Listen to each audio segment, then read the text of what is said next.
心灵暖流，解开钱的桎梏，摆脱穷人思维。你是钱的主人吗？每天，我们在忙碌的生活中追逐住金钱的影子。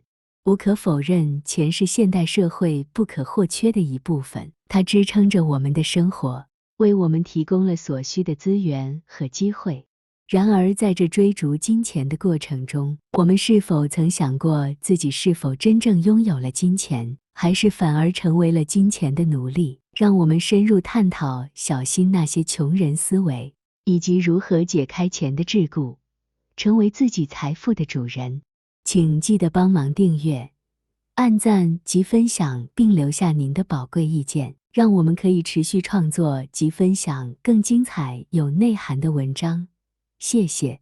你是否为了钱在工作？在现代社会中，我们经常看到人们为了金钱而奔波忙碌，工作成了赚钱的手段，但却常常被过度放大，甚至成了一种拘束。穷人思维使我们将生活的重心放在金钱上，忽略了生活的品质和精彩。我们是否曾思考过，我们为了追求更多的财富，是否牺牲了自己的兴趣、家庭时间和内心的宁静？或许我们需要重新审视自己的价值观，让工作成为实现自己梦想的途径，而不仅仅是为了钱而工作。举例来说，想象一位艺术家，他热爱创作，但却因为金钱的压力而不得不放弃梦想，选择了一份稳定但毫无兴趣的工作。他每天忙碌于工作，却常常感到虚无和失落。如果他能够重新思考自己的价值观，将创作变成生活的一部分，或许他会找到平衡，同时追求梦想和实现生活的幸福。让我们反思自己是否为了钱而工作，是否陷入了穷人思维的陷阱。金钱是重要的，但它不应该主宰我们的生活。让我们学会选择有意义的工作，寻求内心的富足和满足，使工作成为实现梦想的桥梁，不是让我们成为钱的奴隶。你向往年收1000万元吗？追求财富与成功是人类本能的一部分，然而对于穷人思维而言，追求的目标可能变得过于专注在金钱数字上，而忽略了生活的其他重要面向。许多人梦想着每年能够赚取1000万元，认为这样的数字代表住成功和幸福。然而，我们是否真的需要如此多的金钱，才能达到内心的满足感？举例来说，当我们一味地追求金钱，可能会将大部分时间花在工作上，忽略了与家人、朋友以及自己的时间。我们或许会放弃追求热爱的兴趣，或是无法享受休闲和旅行。而实际上，当我们总是在追逐更高的收入时，可能会忽略了生活中的美好瞬间和人际关系。重要的是要明白，金钱固然重要，但它不应该成为我们生活的唯一目标。寻求心灵上的满足，建立良好的人际关系，追求个人的热爱和兴趣同样重要。只有在这些方面取得平衡时，我们才能真正体会到生活的丰富和幸福。不必盲目追求1000万元的数字，而是要追求一个充实、平衡和有意义的生活。3000元和1小时哪个重要？生活节奏越来越快，我们常常被时间压得透不过气。在这样的环境下，我们不禁要问自己，3000元和1小时哪个更重要？穷人思维让我们过于注重短暂的金钱收益，而忽略了时间的价值。我们可能在追求财富的过程中，忽略了和家人共度的美好时光，错过了品味生活的机会。举个例子，假设你因工作而错过了儿子的足球比赛，以赚取3000元的报酬为由。虽然金钱有其重要性，但这场比赛却是儿子成长过程中的重要时刻，是无价的回忆。如果我们能够更加珍惜时间，将时间投入到家人、朋友、兴趣爱好等真正让生活丰富的方面，或许我们能够避免因穷人思维而付出的代价，让我们重新思考是否能够在追求金钱的同时，更加珍惜时间的价值。不要让金钱成为我们生活的唯一追求，而是要学会平衡，用时间去创造美好的回忆，让生活更加丰富多彩。3000元可以花，但一个珍贵的时刻却无法回来。将时间视为宝贵的资源，远比金钱更值得珍惜。4. 买了属于自己的房子，会觉得很幸福吗？在现代社会，拥有一个属于自己的房子被视为许多人追求的目标，但我们是否真的能从中获得持久的幸福感？穷人思维可能让我们过度关注物质的拥有，而忽略了内心的平静和情感的充实。买房虽然有其重要性，但幸福感是否真的只来自于房子本身？举个例子，当我们为了买房而努力工作，可能会陷入高压的生活节奏，忽略了与家人的沟通与交流。即便有了漂亮的住处，却也可能因为忙碌而无暇享受其中的温馨和幸福。相反的，如果我们能够将重心放在家人的陪伴和情感交流上，则不论住处大小，都能营造出幸福的氛围。让我们重新思考，幸福感是否真的只来自于外在的物质拥有？或许我们应该将更多的关注放在内心的平静、家人的陪伴、健康的身体和自己热爱的事物上。当我们能够从内心感受到幸福时，外在的物质仅仅是一个附加的加分点，而不是唯一的依靠。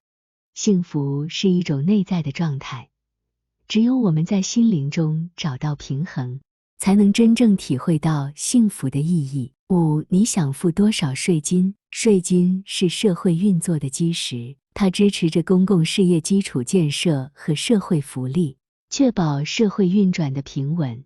然而，穷人思维的人可能会对支付税金抱有抵触情绪，觉得这是一种负担，减少了他们手中的收入。相对的，富人思维的人则更理解税金的重要性，并且愿意按照法律规定支付应该支付的税金。他们明白税金是建设社会的基石，而合法支付税金是对社会的贡献，也是为了自身和社会的长远利益着想。值得注意的是，富人思维的人通常会寻找合法的税务优惠政策和减免机会，以最大限度地降低税负。这并不是逃避税责，而是善于运用法律规定来实现税务最优化。他们愿意投入时间和精力来了解税法，以确保自己的财务规划在合法范围内最大程度地减少税负。换个角度看，合法支付税金也意味着我们正积极参与社会建设，为更美好的社会环境出一份力。而那些以逃税手段侵害社会公平和福祉的行为，往往最终只是在短期内获得一些利益，却无法持久地建立稳固的财富基础。因此，正确的态度是理解并合法支付应该支付的税金，同时也积极寻求合法的税务优惠和减免，以确保自身的财务规划在法律范围内最大程度的受益。这是富人思维的重要一环，也是建立健康财务状况的关键因素。6. 天气不好是谁的错？穷人思维中的一个特点是将责任推卸给外在环境，甚至是命运。当遭遇逆境或困难时，他们容易将错误归咎于外在的环境因素，而不是去思考如何主动应对和改变。举例来说，当遭遇坏天气时，一个人可能会埋怨命运不好，觉得这影响了他的计划和心情。然而，富人思维的人会更倾向于思考如何应对这种情况。他们可能会调整计划，找到室内的活动，或是抱住伞前往目的地。他们明白外在环境固然有变数，但如何应对和调整才是决定结果的关键。富人思维的人注重的是自己的影响力和控制力，他们相信自己的选择和行动可以在很大程度上影响结果。相对而言，穷人思维的人更容易陷入被动和消极的情绪中，不愿意主动面对困难，而是希望外在环境能够自动改变，以适应他们的期望。因此，重要的是要养成富人思维，即在面对困难和挑战时，不将错误归咎于外在环境，而是思考如何主动应对和调整，以达到更好的结果。无论外界环境如何变化，我们的选择和行动始终是影响结果的重要因素。7. 你喜欢借钱吗？借钱是许多人在生活中都会遇到的事情。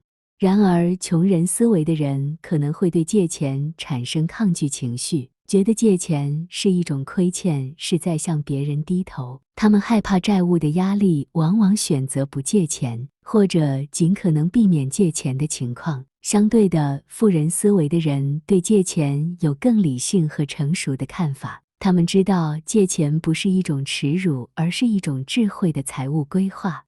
在商业和投资领域，借钱可以用来扩大业务、投资项目，实现更大的收益。在生活中，借钱也可以用来应对紧急情况或者机会。举个例子，想象你有一个商机，但需要资金来支持。